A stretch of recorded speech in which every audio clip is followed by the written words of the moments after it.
Kwanele comes home. Kwanele was the son of Mrs. Venketsamy. He was going home. He was dressed in smart city clothes. He wore black shiny shoes and a grey suit. Kwanele sat at the back of the taxi, next to Susie Matwetwe. Her fat baby was happy, and she made faces at Kwanele.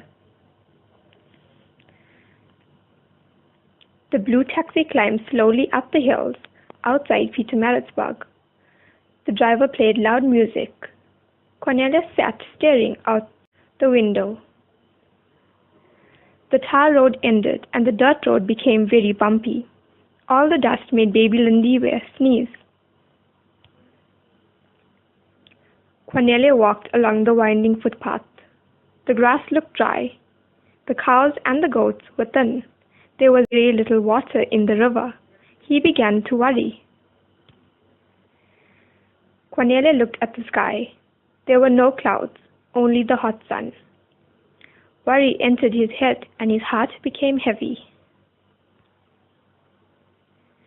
As Kwanele walked into his family crowd, he heard a baby cry. Out of the hut came his mother. She looked very old and tired. All her roundness was gone. Her face had many more creases than before. On her back she carried a strange child. "Hello, my son. What brings you here today? It is many seasons since my old eyes have seen you. Now you and your fancy clothes are back." "I see you, O great mother, and this child?" said Kwanele. "Yes, my son, this is your younger sister's child. She has gone to the city to get work.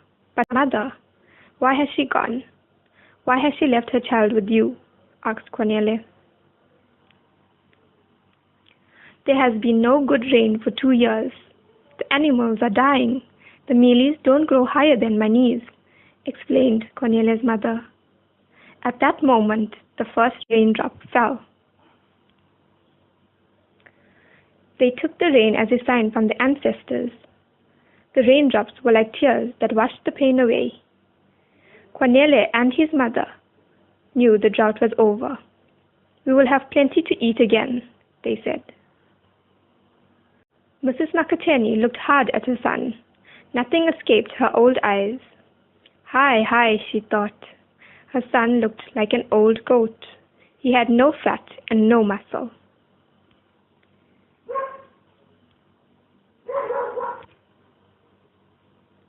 Mrs. Venketsamy had a plan.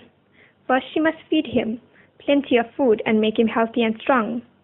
He must eat sampan beans, also putu, and on Sundays, a big stew with dumplings. Kwanele was head of the family. He needed a strong wife, and Kwanele's mother needed help around the kraal.